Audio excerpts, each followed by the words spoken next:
mort sur l'axe Diourbel-Gossas. Information de notre correspondant Babacar Diouf. Tambacounda, les forces de l'opération orientale ont démantelé hier un site d'orpaillage clandestin sur l'axe Aliguel Gundara, situé sur la rive gauche de la Falémé dans le département de Bakel. Au cours de l'intervention, 6 individus ont été interpellés, une dizaine de motopompes, plusieurs groupes électrogènes et divers équipements saisis par les éléments de la zone militaire numéro 4. Papousseinou Diallo. Le démantèlement des sites d'orpaillage clandestin se poursuit dans la zone de la Falémé. Cette fois-ci, c'est sur l'axe Alingel-Goundafa, situé le long de cette rive du département de Bakel, que les éléments de la zone militaire numéro 4 ont réussi à démanteler hier un site d'orpaillage illégal entretenu par des individus de nationalité étrangère. Au cours de cette opération de sécurisation, 6 individus ont été interpellés, une dizaine de motopompes, plusieurs groupes électrogènes et divers équipements utilisés pour l'extraction de l'or ont été saisis. Cette action dans la région de Tambacounda après Kédougou s'inscrit dans les efforts des forces armées sénégalaises pour lutter contre l'exploitation illégale des ressources naturelles et les impacts environnementaux qui en découlent. Les autorités réitèrent leur engagement à poursuivre ces opérations afin de préserver l'intégrité du territoire et de lutter contre les activités illicites menaçant l'économie nationale et l'environnement. Tambacounda, Pape Ousseinou Diallo, Radio Futur Média. Pape Ousseinou Diallo, merci. Je vous l'annonçais, Farbango Metaï Roussar, à l'écoute donc de la chambre d'accusation financière qui doit rendre son verdict contre les ordonnances de saisie de leurs biens en prison depuis le mois de février dernier. Farbango Metaï Roussar sont poursuivis dans le cadre de l'enquête ouverte par la CENTIF, la cellule nationale de traitement des informations financières. Après plusieurs tentatives de cautionnement à coups de milliards, l'homme d'affaires et le maire des Agnans butent toujours sur le refus du juge. Conséquence, ils sont toujours en prison. Du nouveau dans l'affaire du présumé scandale à Laser relatif au contrat avec AEE Power EPC, le journal Le Quotidien a révélé dans sa livraison du jour que la police espagnole est entrée dans la danse. Selon nos confrères, la police espagnole donc a ouvert une enquête pour faire la lumière sur l'utilisation d'un montant de 2 milliards 425 millions de francs CFA décaissés en guise d'avance pour le démarrage du projet. Des virements auraient été effectués entre le Sénégal, l'Égypte et même Chypre. Le coordonnateur de la plateforme Nailer continue de réclamer la lumière sur cette affaire. Babacar Mbaye Ngaraf exige la mise en place d'une commission d'enquête parlementaire. Ça ne nous surprend pas et d'autres vérités vont éclater. On aimerait qu'elles éclatent ici dans notre pays où nos nouveaux dirigeants nous ont appris et invités au Djubel Djubanti. Nous pensons qu'aujourd'hui, au nom de la bonne gouvernance et de la transparence et même de la réduction des comptes, le Sénégal gagnerait à faire éclater la vérité sur cette affaire. Et l'Assemblée nationale aussi, qui mobilise, cristallise un certain nouvel espoir, doit à notre avis jouer son rôle. C'est la raison pour laquelle nous l'avions suivi à son temps pour la mise en place d'une commission d'enquête parlementaire. Mais en lieu et place des réponses positives que l'on attendait, la réaction aux citoyennes de l'Assemblée, nous avons eu droit à des insultes, des injures de la part de militants de partis au pouvoir. Dans tous les cas, la vérité finira par triompher. Que ce soit à l'étranger, ici au Sénégal, ça va éclater aujourd'hui. On aimerait que ça éclate dans notre pays. Nous allons continuer à nous mobiliser, nous allons continuer à sensibiliser. Et nous pensons même que le président de la République, comme son premier ministre, ont été manipulés dans cette affaire. Ils n'ont pas eu la bonne information. Vous dites que le président de la République et le premier ministre n'ont pas eu la bonne information sur cette affaire,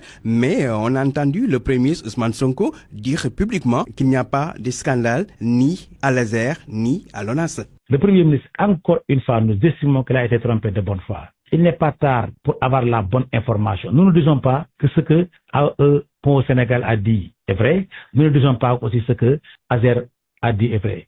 Mais dans la mesure où il y a un scandale présumé, vrai ou faux, réel, l'État du Sénégal, son chef, gagnerait encore une fois à faire éclater la lumière avec les services compétents en la matière. RFM, fréquente modulation 94.0, la radio en puissance.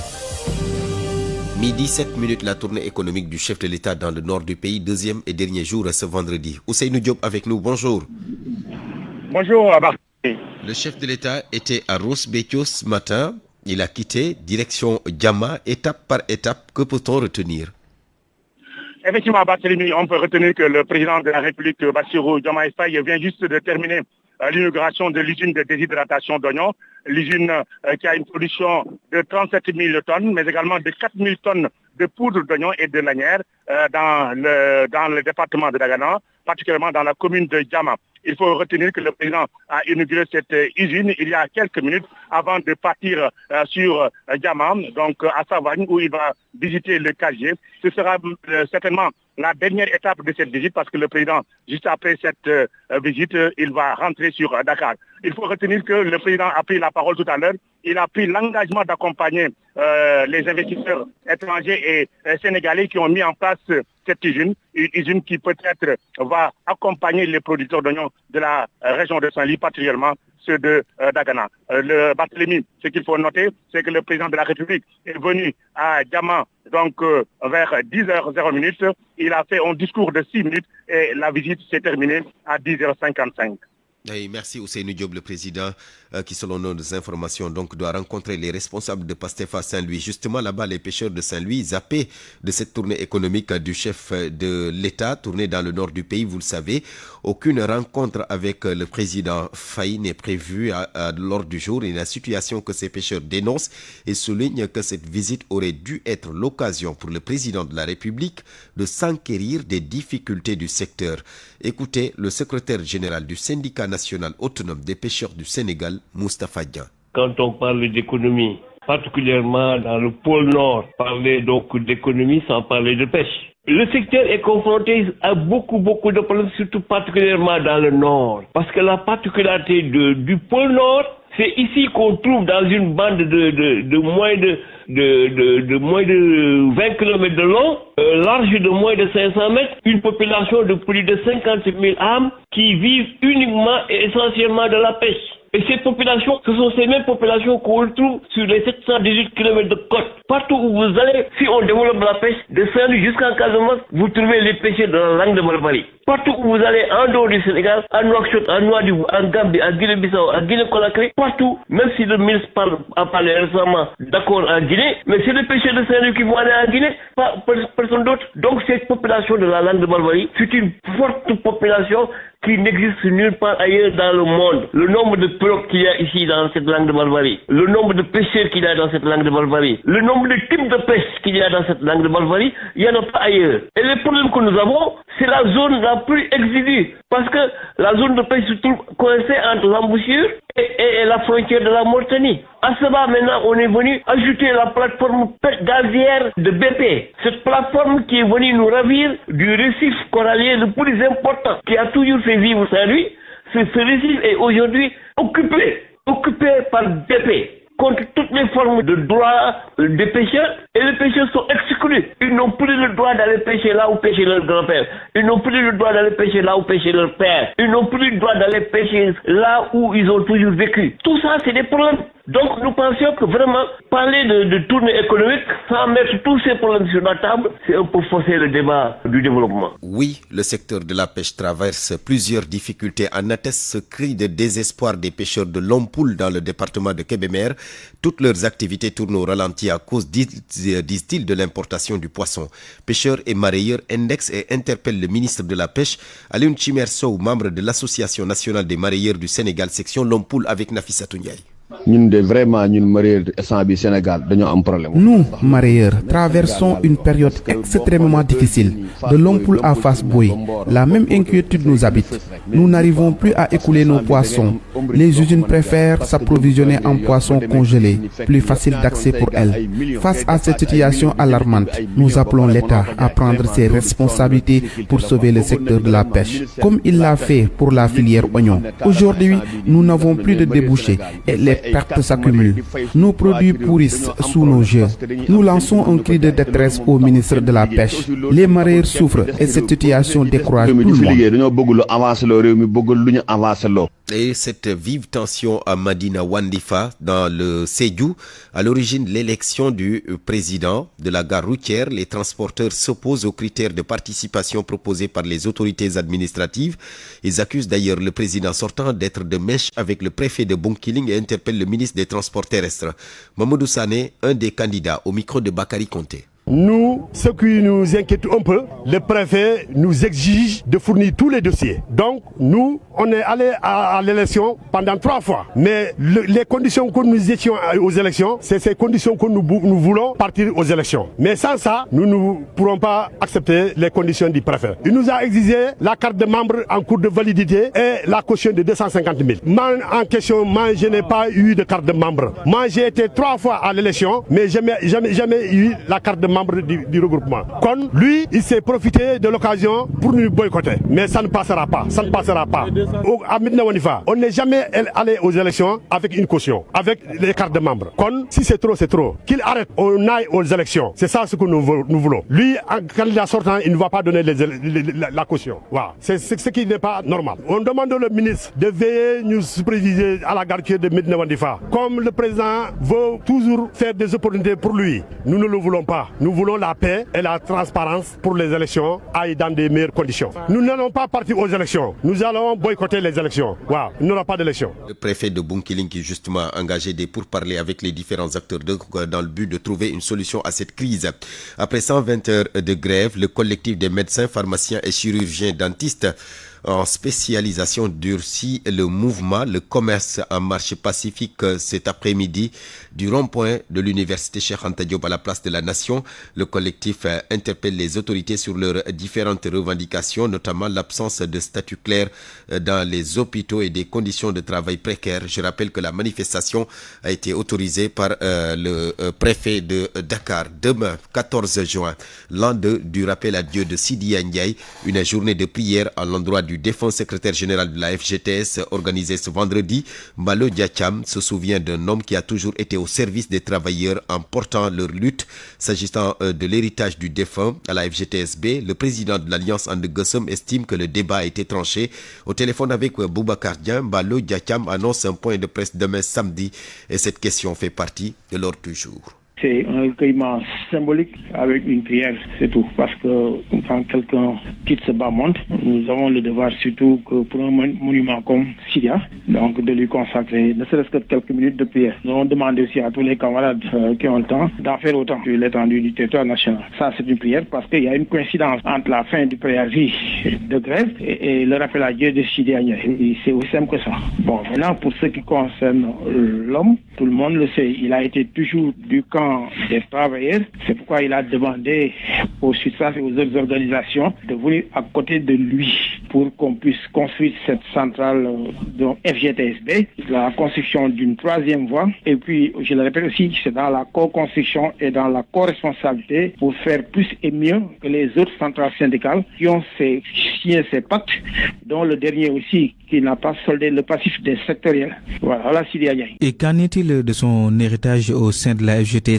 Bon, je pense que ce débat-là, on doit pouvoir le dépasser parce que c'est le ministère du Travail, du Travail qui est en train d'entendre ce flou-là. Mais nous sommes en train de régler les choses. On ne peut pas à chaque fois revenir sur cette affaire-là. En tout cas, samedi, nous allons nous prononcer clairement.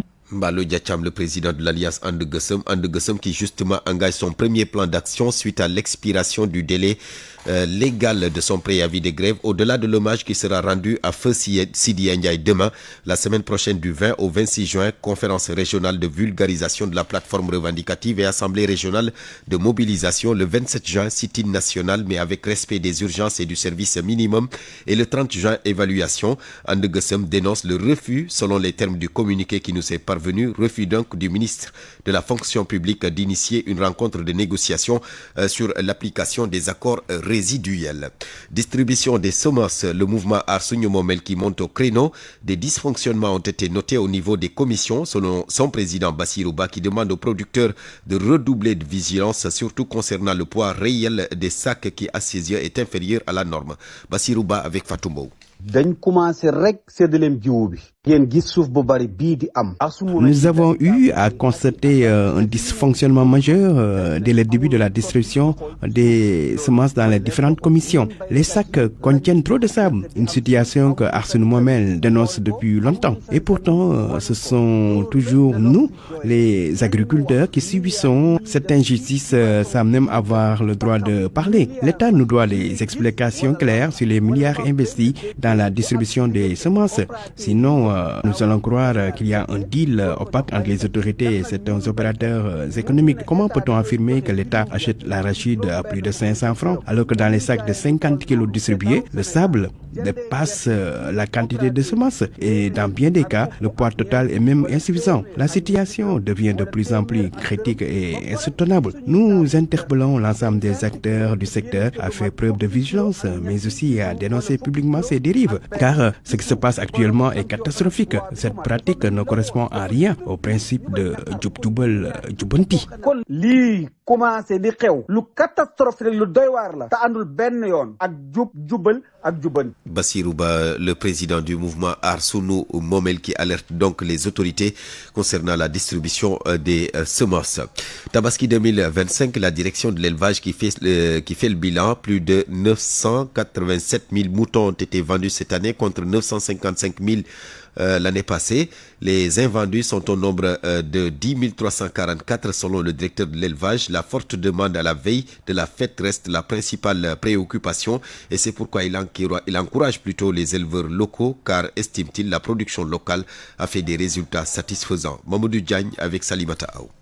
Pour la Tabaski 2025, nous avons pu enregistrer au niveau des différents points de vente, des forêts, marchés à bétail, on a pu enregistrer 987 306 moutons contre 955 175 en 2024, soit une variation positive de plus de 32 131. Au terme donc de l'opération, le recensement des invendus nous a permis donc d'avoir au niveau donc de l'ensemble donc du pays 10 344 moutons non vendus, donc c'est ça qui a été recensé.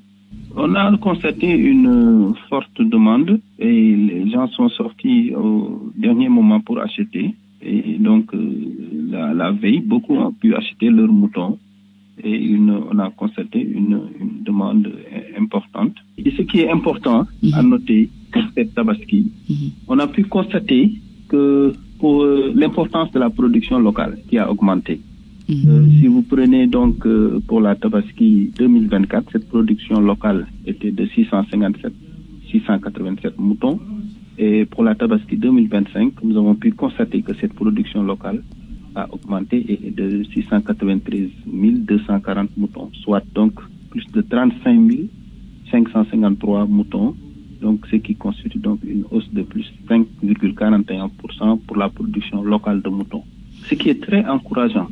Et donc, il faut poursuivre les efforts consentis pour que cette production locale-là augmente et qu'on puisse donc vraiment réduire nos besoins en importation et aller vers l'autosuffisance en moutons de Tabaski et à la souveraineté. RFM. L'actualité internationale.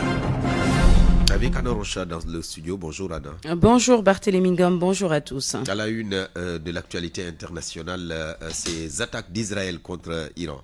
Attaque matinale d'Israël contre des centres sensibles à Téhéran. De fortes explosions ont été entendues ce vendredi, rapportent plusieurs médias internationaux. Israël affirme avoir procédé à une frappe préventive contre l'Iran, soupçonné de vouloir se doter d'une arme atomique. On fait le point de la situation avec Boubacar Dian.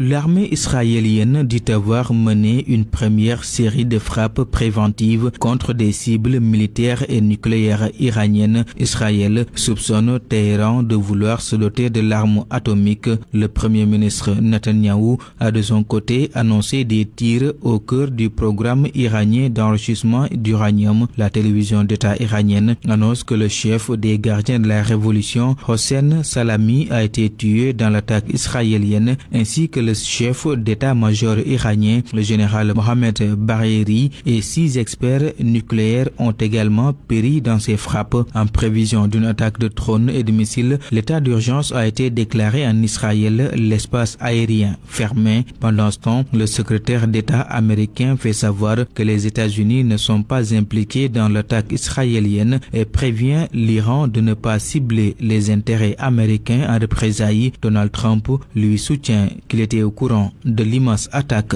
de Sahel sur Téhéran. Des attaques israéliennes sans précédent aux conséquences sans doute pas encore mesurées. Une redéfinition géostratégique y compris pour les États-Unis qui se positionnent dans une neutralité presque surprenante. Décryptage avec Abdoulaye Cissé, éditorialiste maison à GFM. C'est l'une des actions les plus spectaculaires que Israël ait menées. On se rappelle même des frappes ciblées contre des dirigeants du Hamas, mais là, ça n'a rien à voir de comparable puisque l'Iran est une superpuissance militaire bien renseignée aussi. De réussir comme ça d'un coup à décapiter l'armée iranienne, Mohamed Bagheri, qui est le chef d'état-major des armées, tué par une frappe ciblée, Salami, qui est le gardien de la révolution, tué aussi. Bien sûr, Israël a la trouille aujourd'hui, des représailles. Il bombe le torse, bien entendu, d'avoir réussi ce coup, mais la trouille est du côté israélien. Et figurez-vous, d'ailleurs, il y a quelque chose quand même de très nouveau dans le nouveau positionnement. Les États-Unis qui ont toujours accompagné Israël ont très tôt dit, attention, nous n'avons pas pris part à ces frappes. Les États-Unis semblent dire à l'Iran, si vous décidez d'une action de représailles ou de vengeance, ne vous attaquez pas aux intérêts américains. Donc ça aussi, ça en rajoute à la psychose dans la zone. Et c'est peut-être la première fois que Israël fait une frappe et décrète l'état d'urgence. C'est-à-dire que rien ne fonctionne aujourd'hui à Tel Aviv et dans les grandes villes israéliennes parce qu'on s'attend à une représailles. Mais pour l'instant, c'est encore timide. Mais il faut bien croire que l'Iran a les moyens quand même de réagir fortement. Et voilà le décryptage de notre éditorialiste Abdoulaye Cissé sur ces attaques israéliennes sans précédent à Téhéran, Barthélémy. Abdoulaye Cissé qui suit donc ce conflit entre Israël et l'Iran. La guerre à Gaza, Anna Rocha, l'Assemblée générale de l'ONU qui demande un cessez-le-feu immédiat, inconditionnel et permanent. Avec 149 voix pour, les membres de l'Assemblée générale ont voté massivement en faveur de la résolution. Hormis le cessez-le-feu, le texte exige également la libération des otages détenus par le Hamas, le retour des prisonniers palestiniens détenus par Israël et le retrait total des forces israéliennes de la bande de Gaza. Un texte proposé par l'Espagne dans un contexte où le blocage de l'aide humanitaire à Gaza s'éternise. La résolution n'est pas contraignante. Au Burundi, la santé des réfugiés congolais préoccupe l'OMS. Selon l'Organisation mondiale de la santé, la réponse sanitaire reste insuffisante malgré les efforts conjoints du gouvernement burundais, de l'OMS et de plusieurs partenaires humanitaires. Depuis le début de la crise humanitaire dans l'est de la RDC, la République démocratique du Congo, en janvier 2025, plus de 70 000 Congolais ont trouvé refuge au Burundi. Dans ce contexte, Bill Gates annonce qu'il va donner 99% de sa fortune à l'Afrique. Le fondateur de Microsoft compte donner la majeure partie de sa fortune estimée à 200 milliards de dollars pour l'amélioration des services de santé et d'éducation sur le continent africain au cours des 20 prochaines années. Les détails avec Macoumba Bey. Le milliardaire américain Bill Gates va donner la majorité de sa fortune à l'Afrique. Sa fondation devrait arrêter ses activités en 2020, l'objectif de départ quand elle était créée en 2000. Mais elle va poursuivre ses activités philanthropiques jusqu'en 2045. Lors de ces 20 prochaines années, Bill Gates envisage de distribuer 200 milliards de dollars. Beaucoup d'argent si on sait qu'1 milliard de dollars équivaut à environ 500 milliards CFA. 10 milliards de dollars par an donc, ce sera 2 fois plus que l'objectif de départ. Le 5e homme le plus riche au monde va donner 99% de sa fortune selon Bloomberg. Ses activités sont notamment tournées vers la santé et l'éducation. Sa fondation dit avoir sauvé 82 millions de vies grâce à l'accès à un vaccin. Elle a lutté dans plusieurs pays pauvres contre le sida, la tuberculose et le paludisme. Pour les 20 prochaines années, les 2000 employés de la fondation Gates vont se concentrer sur l'élimination des maladies infectieuses mortelles, les décès à la naissance et des financements qui peuvent aider aider des personnes à sortir de la pauvreté. La fondation va également accentuer la lutte contre les effets du changement climatique. Elle compte financer la recherche pour des plantes vivrières résistantes à la sécheresse. Makumba Bey, pour terminer ce tour d'horizon de l'actualité internationale à Narocha, nous parlons à présent des dernières informations sur le crash survenu hier en Inde. Une des deux boîtes noires du Boeing 787 d'Air India qui s'est écrasée peu après son décollage a été retrouvée. Un responsable de la police sous couvert d'anonymat a déclaré à l'agence France Presse que les équipes de la direction de l'aviation civile indienne ont pu récupérer une boîte noire sur le site de la catastrophe. Par ailleurs, le Premier ministre indien Narendra Modi s'est rendu ce matin sur les lieux du drame à Ahmedabad.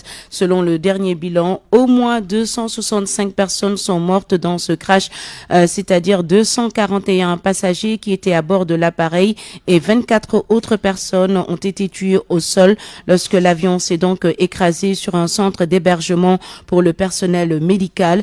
Les recherches se poursuivent. Sur X, la compagnie Air India indique que le seul survivant est un ressortissant britannique d'origine indienne. Le transporteur présente ses condoléances aux familles des personnes décédées, Barthélémy. C'est un véritable drame à Narocha, merci. Parole aux auditeurs. L'actualité, qu'en pensez-vous? Moi, je pense que vous devez. Réagissez dans nos éditions d'information sur l'actualité. Bonjour. Du lundi au vendredi, vous avez la parole sur RFM. Point de vue, nous allons reparler de l'arrêté du ministre de la Communication sur les médias dits conformes et non conformes. La nouveauté, vous le savez, c'est la décision de la Cour suprême qui donne raison à Public SN, un site d'information qui appartient à Aïssatou Diop Fall. Alors, question, quelle suite et quelle stratégie pour des médias viables au Sénégal? La parole à nos deux intervenants dans un peu moins de 15 minutes. Nous serons avec Mamadou Ibrakan, le président du CEDEPS, le Conseil des diffuseurs et éditeurs de presse du Sénégal, et Moustapha Diop, expert en audiovisuel. RFM Sport. Le sport avec Malal Diagne Junior, bonjour et bienvenue. Merci Barthélémy, bonjour à vous. Merci. Reprise de la Ligue Pro, la 27e journée se joue ce week-end. Avec cette course folle au niveau de la tête du championnat national pour le titre, 3 équipes sont engagées. L'US Gorée leader, son dauphin le Giraffe de Dakar, mais également le 3e larron, l'Union sportive de Ouakam. Elles vont toutes jouer ce week-end pour l'acte 27 du championnat national. Dakar Sacré-Cœur va affronter Agel de Rufisque. L'US Gorée leader défiera la Linguère de Saint-Louis. Tenguet FC joue contre le Casasport à Ngalandou Diouf. La Génération Foot va défier l'équipe de Oslo. Pikine joue contre l'Union sportive de Ouakam, 3e au classement. Les HLM défient Walidan. Diamono Fatick défie l'équipe de Sonacos. Guédiawaye en déplacement pour défier les Verts et Blancs de la Médina qui sont 2e au classement. Que retenir donc de cette course au titre de champion du Sénégal entre l'Union sportive de Ouakam, entre l'US Gorée et le Giraffe de Dakar? Nous avons posé la question tout à l'heure à l'international Mbaye Sène de Desport. Ça sera des matchs très très importants. Je rappelle que il y a 2 journées précédentes, Gorée n'était plus leader. Il a fallu un faux pas du Giraffe de Dakar pour qu'il soit à la tête de ce championnat. Et là, j'ai vu que vous avez parlé de 2 équipes alors qu'il y a un 3e larron qui se profile à l'horizon sur l'Union sportive de Ouakam. On ne les entend pas, mais ils arrivent tranquillement. Ils sont en train de titiller, que ce soit l'Union sportive de Gorée ou le Giraffe de Dakar. Le championnat est très très très loin d'être joué. Que ce soit au niveau de la tête qu'au niveau de la relégation aussi. Toutes les équipes se valent, ils se tiennent à 1 à 2 points. Comme aussi la tête du classement, que ce soit Gorée, le Giraffe de Dakar ou l'Union sportive de Ouakam. Cette journée sera très très très importante et ce derby entre l'Union sportive de Gorée et la Ligue de Saint-Louis sera un match très important pour les points de Alimal. Et selon vous, entre ces 3 équipes-là, Gorée, Giraffe et Ouakam, qui est la mieux outillée pour sortir et devenir championne? Bon, on pensait que c'était le Giraffe de Dakar, mais il a fallu une confrontation entre les deux. On a vu une très belle équipe goréenne qui a su se surpasser et dominer le Giraffe de Dakar. Entre-temps, il y a eu un couac, mais ils sont revenus aussi à la tête du championnat. On ne peut pas parler d'équipe outillée entre ces 2 formations, bien ces 3 formations. On laisse les choses se faire. Le football, ça se gagne sur des détails. Il y a des concours de circonstances. De toute façon, ils savent ce qu'ils doivent faire. Ils sont obligés de faire carton plein lors des 4 prochaines journées pour éventuellement, que ce soit le Giraffe ou l'Union sportive de Ouakam, tenir leur chance pour être champion. Et Gorée a son destin entre les mains. Mbaye Sen. Pour la Ligue 2, à noter 2 matchs pour demain samedi. Samaï FC joue contre le Dakar University Club. L'AS Saloum en déplacement dans le Cayor pour défier l'équipe de Thiès FC. Du basketball à présent, les demi-finales du championnat et de la Coupe du Sénégal au menu. Du championnat national, d'abord chez les hommes avec le Final Four, on joue les programmes des Belles avec au stadium Marius Ndiaye demain à 18h. L'AS Ville de Dakar contre l'équipe de l'AS Douane pour les départager. Dimanche, on aura la Gendarme de Dakar qui défiera l'équipe de Guédiawaye Basket Athletic Club.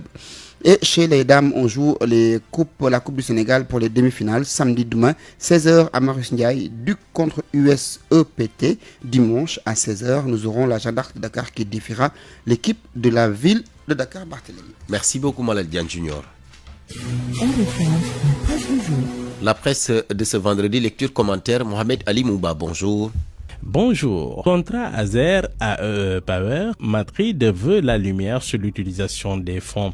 L'Espagne rallume les projecteurs sur un contrat sous tension ce matin. Gros plan sur un rebondissement majeur dans une affaire que beaucoup pensaient enterrer. Le contrat entre l'Agence sénégalaise d'électrification rurale Azer et la société AEE Power refait surface, mais cette fois depuis Madrid, où la police espagnole enquête sur des virements jugés suspects portant sur plus de 2,4 milliards de francs CFA, des fonds versés à titre d'avance de démarrage pour un marché de plus de 90 milliards censé électrifier 1500 villages.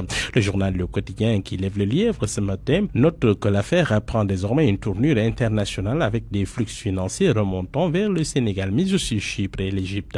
À la clé, constate le confrère, un possible montage transfrontalier sur lequel les enquêteurs espagnols veulent faire toute la lumière.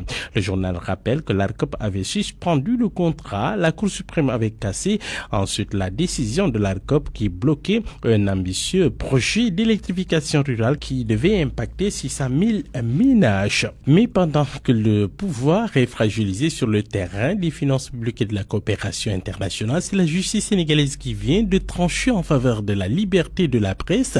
La journaliste Aïssatou Diop Fall, patronne de Public SN, vient de remporter une victoire juridique importante. La Cour suprême déboute le ministre de la Communication, dit Sud Quotidien. Non, Aliou Sall, le ministre de la Communication, n'a pas le droit de suspendre son média.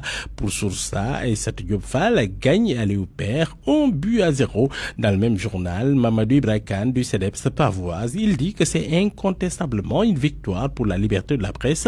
Tous les actes posés par ce ministre, y compris les listes officielles des médias reconnus par l'État, sont désormais caduques. Le journal rappelle que le ministre de la Communication avait pris un arrêté ordonnant l'arrêt de la parution et de la diffusion de certains médias dont Public SN jugé non conforme. Pour l'AS, la Cour suprême freine Alioune Sall. Dans l'Observateur, la relance de l'enquête sur le doute sur les finances publiques avec la DIC qui ouvre le défilé des cadres du Trésor. Le journal relève que 2 figures de l'institution appelées devant les enquêteurs. Le journal explique pourquoi les auditions de Wali Dour et Adama Racine Sow, respectivement trésorier général de 2008 à 2020, sont importantes pour la suite de l'enquête. D'autres responsables de la comptabilité publique attendus, les anciens ministres Amadou Ba, Abdoulaye Daouda Diallo, Birima Mangara concernés. Au mot sur le dialogue national, les organisations de la société civile optimistes, elles se réjouissent des consensus significatifs obtenus. Elles appellent à la mise en place d'un comité multi-acteurs de suivi post-dialogue. Selon ces acteurs, les vrais dialogues commencent à partir de maintenant, à partir des désaccords. En tout cas, Sud Quotidien instruit Diomaye d'appliquer très rapidement les conclusions. La société civile veut la mise en place des conclusions des dialogues sur le système politique au Sénégal. Commentaire de Sucré Salut du Quotidien. Eh bien, le dialogue politique a été tenu. On attend encore le plus important, l'application des consensus, mais on a mis en parenthèse les points les plus importants selon le journal. Article 80 et 254 du Code pénal. Pour le reste, il faut attendre la volonté du régime de poser en acte les consensus forts, en attendant bien sûr d'autres discussions après les réformes judiciaires abandonnées dans les tiroirs présidentiels plus d'un an après leur tenue, même si la société civile tente de monter la garde.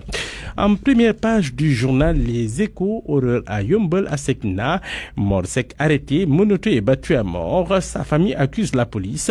Il aurait été menotté de force, embarqué et conduit aux abords abords du bassin. Beaucoup de zones d'ombre constatées sur sa mort. Le rapport de l'autopsie, en tout cas, est très attendu. Bonne lecture à tous. Parole aux auditeurs. L'actualité, qu'en pensez-vous? Merci beaucoup Mohamed Ali Mouba. Nous en venons maintenant à point de vue. Je rappelle que nous reparlons donc de l'arrêté du ministre de la Communication sur les médias conformes et non conformes. La nouveauté, vous le savez, c'est la décision de la Cour suprême qui donne raison à Public SN, un site d'information qui appartient à notre consoeur Aïssatou Diop Fall. Alors, question, quelle suite et quelle stratégie pour des médias viables au Sénégal? Pour en parler, nous sommes avec Mamadou Ibra Kane. Monsieur Kane, bonjour. Bonjour. Vous êtes le président du CEDEPS, le Conseil des diffuseurs et éditeurs de presse du Sénégal. Notre deuxième intervenant, Moustapha Diop. Monsieur Diop, bonjour. Oui, bonjour. Expert en audiovisuel. D'abord, la parole au CEDEPS, le président du Conseil des diffuseurs et éditeurs de presse du Sénégal, Mamadou Ibra Kane. Alors, c'est le fruit d'un long combat. La Cour suprême qui a donné finalement raison à Public SN. Un combat que vous avez mené aux côtés de la patronne de ce site d'information, Aïssatou Diop Fall. D'abord, une première réaction par rapport à cette décision de la juridiction. Il faut vraiment exprimer notre grande satisfaction par rapport à la décision de la Cour suprême d'annuler l'arrêté du ministre de la Communication portant cessation de parution et de diffusion de médias qui, selon les termes du ministre, ne seraient pas conformes au code de la presse.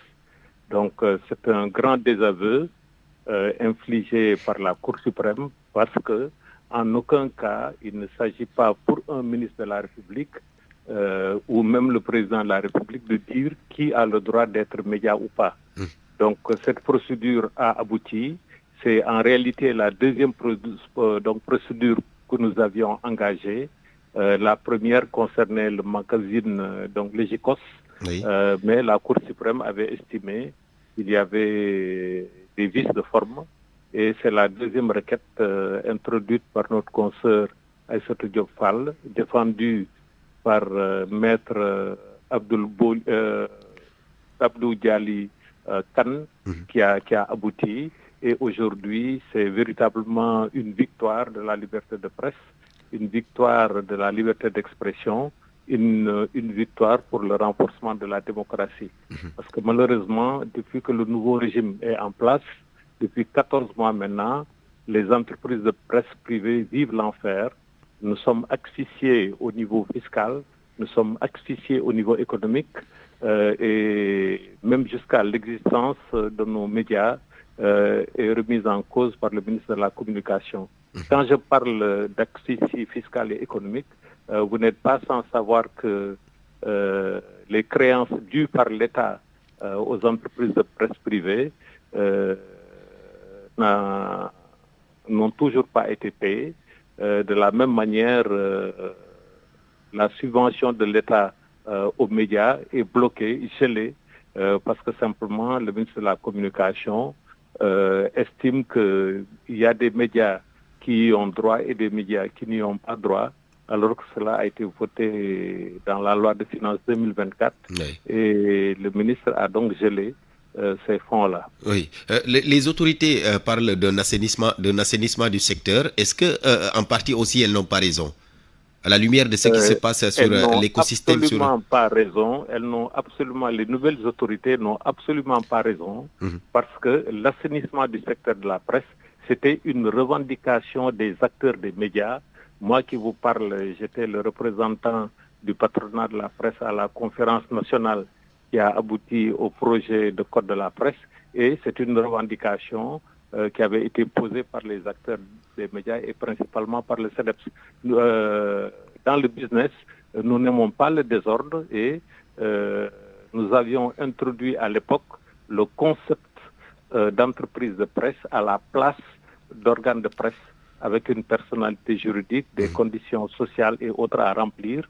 Et aujourd'hui, si on prend prétexte de l'assainissement pour interdire l'existence des médias, nous pensons que c'est tout sauf de l'assainissement, c'est simplement le musellement de la presse privée. Cela est contraire à notre législation. Je reviens à vous tout à l'heure, Président, Monsieur Mamadou Ibra Kane. Alors, Moustapha Diop, expert en audiovisuel, la presse qui est considérée comme un quatrième pouvoir qui joue un rôle important dans la démocratie, mais malheureusement, elle est perçue comme une malédiction, entre guillemets. Après chaque alternance, on voit une presse qui subit à la limite une répression. Sous Wade, on l'a connu, sous Macky Sall et aujourd'hui sous Bassirou Diomaye Faye. Pourquoi ce regard à l'endroit de la presse? Pourquoi ce regard? C'est peut-être aux autorités de répondre à cette question. Mais en tout cas, ce que je peux dire, c'est que premièrement, par rapport à cette décision qui a été prise, il n'y a rien de surprenant. Il n'y a rien de surprenant parce que le milieu de la presse, le milieu des médias est un milieu organisé. C'est un milieu organisé et on semble vouloir faire du code de la presse un problème alors qu'en réalité le code de la presse c'est la solution.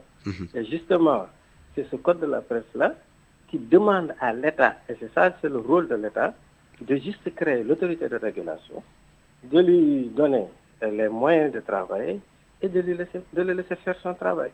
Donc c'est ça en réalité la solution à tout ce qu'on parle d'assainissement, etc. Les gens ont réfléchi sur cette profession-là, comme le disait Mamadou Ibra. Donc il y a eu tout un travail qui a été fait. Tous les constats que l'on fait, c'est des constats qui ont été faits il y a 25 ans. Et toute une procédure a été mise en place, de discussions pour trouver des solutions. Et c'est ce qui a abouti au code de la presse. Mais ce code de la presse, c'est la solution à ces problèmes que nous sommes en train de faire, mais à condition que ce code soit appliqué. Mais ce code, ce qu'on demande à l'État, c'est juste de mettre l'autorité de régulation. Le ministère n'a pas la prérogative de déterminer qui est média, qui ne l'est pas. Donc ça. À la limite, vous iriez jusqu'à dire que c'est à la limite un acharnement, ou bien? Oui, en tout cas, il y a un autre point qui est beaucoup plus compliqué, c'est que non seulement ils ne mettent pas en place une autorité de régulation, mais ils mettent en place un CNRA. Alors que le CNRA n'existe plus depuis 2017. Ce qui fait qu'on semble mettre un vide juridique. Il n'y a pas de vide juridique. Le code de la presse est très clair, il faut une autorité de régulation. Mais on ne met pas cette autorité et on laisse le Haut Conseil de l'audiovisuel, alors que la haute autorité doit avoir prise sur la presse audiovisuelle, sur la presse écrite, sur les médias en ligne, etc. Avec des pouvoirs renforcés, etc. Donc c'est ça qu'il faut. Mais si on ne le fait pas, on semble mettre un flou juridique et on se dit, comme il y a un vide juridique, donc le ministère va essayer Le ministère doit distribuer le fonds d'appui et de développement de la presse. Pour distribuer son fonds, il est en droit de dire, je donne ce fonds, je permets aux médias qui respectent les critères d'accéder à ce fonds. Ça, c'est le droit du ministre. Maintenant, au-delà de ça, il n'y a aucune prérogative pour dire qui doit exercer, qui ne doit pas exercer. Mais là, c'est l'autorité de régulation qui prendra son pouvoir et donc mettra de l'ordre. L'assainissement, ce n'est pas du rôle de l'État. L'assainissement, c'est le rôle de l'autorité de régulation. Je rappelle que le code de la presse, c'est une solution, ce n'est pas un problème. C'est une solution, pas un problème. En tout cas, cette décision vient renforcer l'état de droit et souligne un peu l'importance d'une presse libre et indépendante, surtout dans le paysage démocratique sénégalais. Mamadou Ibra Kane, aujourd'hui que la Cour suprême semble avoir désavoué le ministre de la Communication, quelle suite donner à cette victoire ou alors quelle stratégie vous, patron, quelle stratégie donc vous allez mettre en place pour essayer ou permettre à la presse de retrouver son chemin? Vous avez tout à l'heure évoqué le fait qu'il y a une sorte de malédiction au Sénégal. Lors de la première alternance politique, nous avons connu les mêmes problèmes. Lors de la deuxième alternance et aujourd'hui lors de la troisième alternance politique. En réalité, ce sont les mécanismes de l'état de droit qui ne sont pas respectés au Sénégal.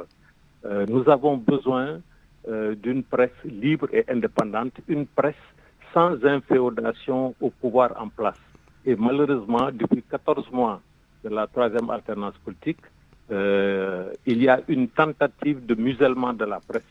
Et c'est ce qu'il faut combattre. Et ce n'est pas seulement le combat des journalistes et des techniciens des médias, c'est le combat de tous les citoyens, c'est le combat des partis politiques, c'est le combat de la société civile.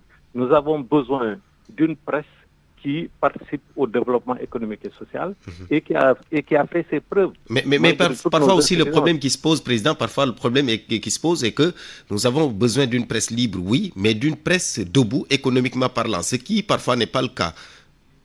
Oui, c'est justement ça le problème. Tous nos gouvernants, du président Léopold Sédar Senghor au président Diomaye Faye, tous nos gouvernants considèrent la presse comme un adversaire politique. Et c'est plus vrai encore sous le régime du président Bassirou Diomaye Faye. La presse n'est pas considérée comme un secteur stratégique et névralgique. C'est dans ce sens qu'il faut créer les conditions économiques, les conditions financières, les conditions juridiques pour que nous puissions avoir une presse qui soit viable économiquement. Et ce problème-là, tant qu'il ne sera pas réglé, nous serons toujours à courir derrière l'aide à la presse ou bien à des financements occultes de la part de lobby. Maintenant, la suite, c'est quoi?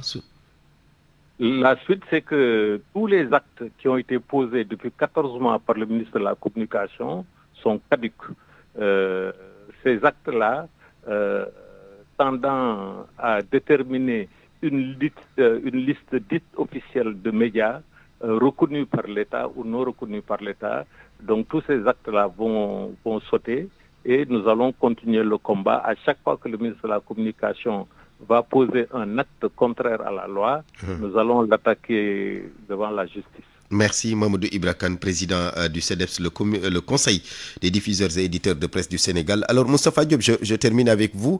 Je l'ai souligné tout à l'heure, on a connu pareille situation sous Wade, sous Macky Sall, aujourd'hui sous Diomaye. À ce rythme, au gré des alternances, est-ce que cette presse-là pourra tenir? Surtout si l'on sait que la presse n'a pas souvent de moyens pour tracer son propre chemin.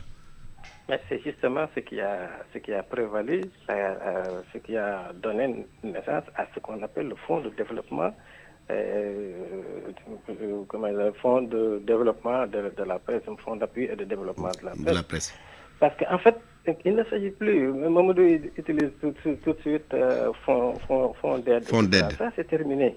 Il faut qu'on comprenne. Je reviens toujours, c'est une solution, le code de la presse. Le fonds d'appui, son rôle, c'est de régler des problèmes pas ponctuels. Ce pas des problèmes ponctuels qu'on règle.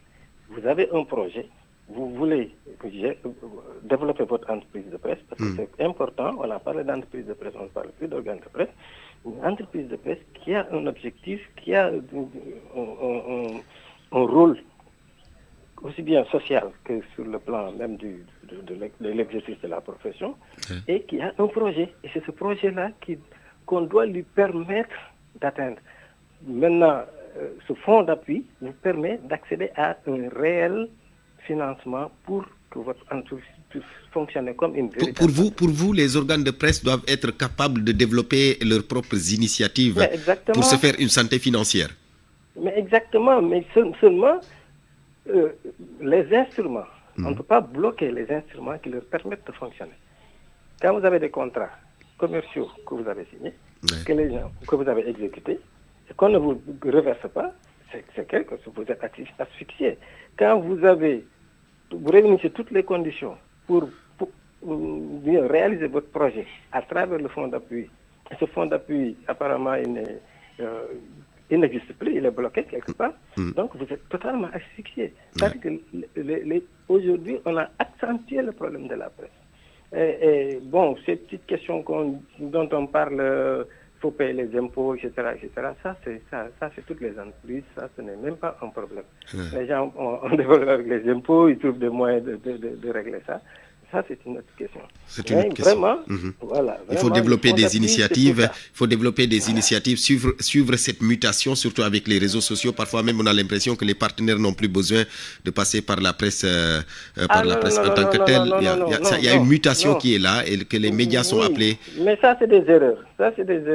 Il n'y a pas une presse et Internet là. Non, la presse, c'est le travail des médias doit être porté aux auditeurs, aux téléspectateurs. Et ils peuvent passer, que ce soit par les réseaux sociaux, que ce soit par, je sais pas, c'est juste un boulevard. Ça, ce boulevard-là, la presse doit être là-dedans. Ce n'est pas une concurrence entre les réseaux sociaux. La presse doit être là où on parle, là où on les écoute. Et il faut d'abord se battre pour cette place-là. Merci. Et ça aussi, il faut avoir la possibilité de le faire. Merci beaucoup à Moustapha Diop, expert en audiovisuel. Merci également doyen Mamadou Ibrakan, le président du Conseil des diffuseurs et éditeurs de presse du Sénégal. On vous retrouve tous les deux dans le journal de 13h qui vous sera présenté dans 9 minutes par Eladji Ndiogou. Mesdames, Messieurs, merci à vous. C'était le midi présenté par Barthélémy Ngom, mise en onde de Aliouba. Réalisation Ndiogou Diène, chef d'édition Anna Rocha. Bonne suite de programme sur la radio Futur Média. L'info revient dans moins de 9 minutes.